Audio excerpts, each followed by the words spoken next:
Think for yourself. Question authority. Well, normally when we're doing our shows, there's always a filmed element to it. We'll do a couple songs, then we'll be doing some kind of activity while a video bits is going on. Yeah. So kind of interim bits. We were going to go film the luchadors and kind of have a story attached to what they're doing, and they were like, "Why don't we just come out with you?" Like, all right. A lot of it just comes from the Southwest. That's where a lot of the music written. That's our setting. It's part of the vibe throughout the Southwest. We're right next to Mexico, but mainly, truth be told, it comes from a Christmas card that was sent out by Tim Caliente, good friend of ours from Barton Pereira, also a photographer. And he sent out a Christmas card with our friend Chris Lisk dressed as Santa Claus as a lucha, and his two kids dressed as luchas beating the shit out of Santa in a ring, a wrestling ring. So I saw that and went, yeah, there's our next 3 years. Let's just build on that stupid Christmas card. Yeah, the luchador thing's probably a little odd for the English to quite grasp, but there's this whole cultural thing down in the Southwest, and the Mexican luchadors. A lot of the characters have their stories attached to them, so people kind of follow those characters like they would a soap opera. It's less bombastic than the WWE. I could see that with the other projects. Some of the comedy being missed because it is subtle. It's there. Yeah. But with Puscifer, it's a little bit more up in your face. If you don't. If you don't get the Andy Kaufman, Monty Python elements of this project, you're asleep or something. I don't know. That's how it started, right? Was it on Mr. Show? Was that the first thing? No, actually, Puscifer was we were already doing stuff with Laura Milligan in the local comedy club. Okay. Her show was called Tantrum, kind of variety show with a lot of comedians kind of working out their bits and working out their parts in this kind of very safe comedic setting with peers, and there's people coming would pay to see the show as well, but a lot of early upstarts in that venue with Brian Posehn, Patton Oswalt, Blanket Patch, Craig Anton. I think Will Ferrell actually came through with Simpatico at one point. Tenacious D would usually close the show on odd nights.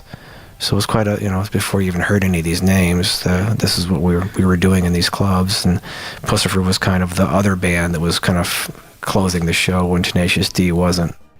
Another one called Horizons, which I'm assuming, I can never really tell, but I think it's quite self-explanatory that you wrote about the death or the loss of your mother. No? No. No.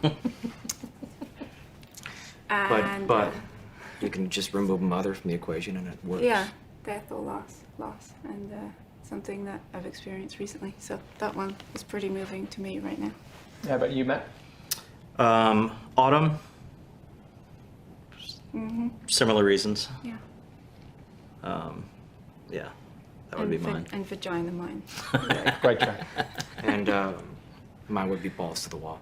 Mm-hmm. I think it's kind of where digital and live meets, that heartbeat. We all kind of move to a clock, whether you will admit it or not. We're all kind of tied into some kind of metronome, sunrise, sunset, the calendar in general.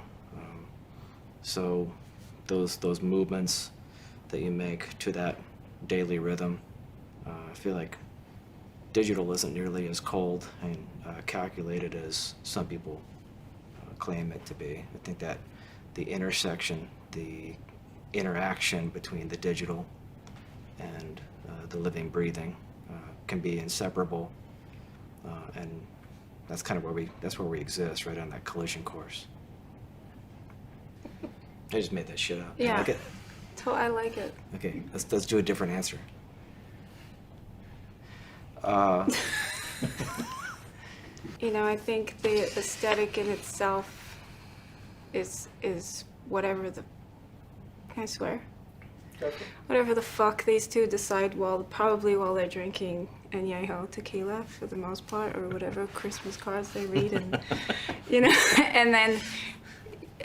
and then Matt of course has a lot to do with the digital music, and these two come together and have like strange seances about whatever is inspiring in that moment. And it's just, it seems to be, the recording process is a little bit of a, I don't want to say free-for-all, but it feels sometimes a little bit of a free-for-all in that there's a lot of members to this group and they all have freedom to do what they do best.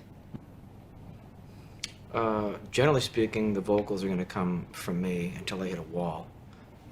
Last couple albums, if I just hit a spot where I could solve this puzzle, but if you're under the gun, a little bit for timing, or just are running dry on approaches or ideas, it's always best, I think, to hand it off to somebody like Carina, because she's going to come up with a different approach completely. It's going to give it another dimension, another breath of life, rather than me being, me just kind of repeating myself in terms of solutions. Well, it's a matter of trust, really. I mean, I've worked with a lot of people over the years that are very technical and very good at what they do, but they're not necessarily creative. The creative force, that kind of idea wellspring, is where some of the best music comes from, not from guys who, you know, no disrespect to Joe Satriani, but like those kind of very, very technical, learned, schooled players, I think a lot of times they lack humanity. There's not a lot of breath that comes out of the music that I hear from, I don't want to say educated, because that doesn't really, indoctrinated. Indoctrinated musicians tend to be a little stiff, I think. Well, I mean, even if the results sounded exactly the same, I think what inspires you? Yep. You know, if you're inspired to sit in front of a, you know, piece of software and click around, then that's great. If you're inspired to twist knobs and, you know, move sliders, then that's great too. I think a lot of those choices are based on what's inspiring at the moment. Yeah, I mean, like, a lot of the stuff, I think on some level, you had arguments, you know, a century ago about photography not being an actual art form because you just point the camera and push the button and it captures the art. Well, we all know that's fucking bullshit. You know, there's a human interaction. It's where humanity meets the inanimate object and the relationship that comes from that, and what you see and how you adjust how you see. You can give 12 kids a camera and have them take a photo. They're all going to be very different, even in the same room with the same objects. Be very different expressions using that machine. So it's not like the music writes it. Not like the music's being written for you by a machine. There's an interaction. Anybody sitting down with a garage band or Logic is going to come up with a completely different set of sounds, even though it's from one particular program. It's that interaction. It's the storyteller. Lyrics come from a place of experience. They also, if you understand emotions in general, putting words together in certain orders can evoke a particular reaction. I guess the hard part is, I think you can formulate that, but it won't feel sincere. Got to be authentic. Yeah, there's an authenticity to understanding emotions and being able to express them in an accurate way, and as opposed to an honest way. Of course, as artists, we've always strived to express them in that honest way. So, yeah, I don't know. One thing I thought was kind of unique about that song was one of the trips, you know, came to Arizona and we're hanging out and we were going to write, and you're like, I got these lyrics I want to lay some music down to, and I was like, I got this music, honey, you know, I was like, I got this thing that might work, and it was one of those songs. Like 2 hours later, it was 90% done. Yeah.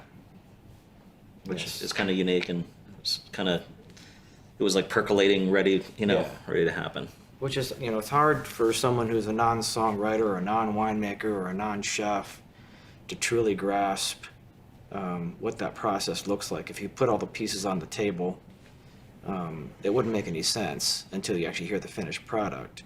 So that process, it varies.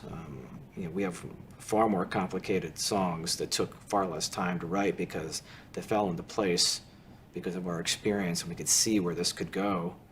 it's just simple architecture, really.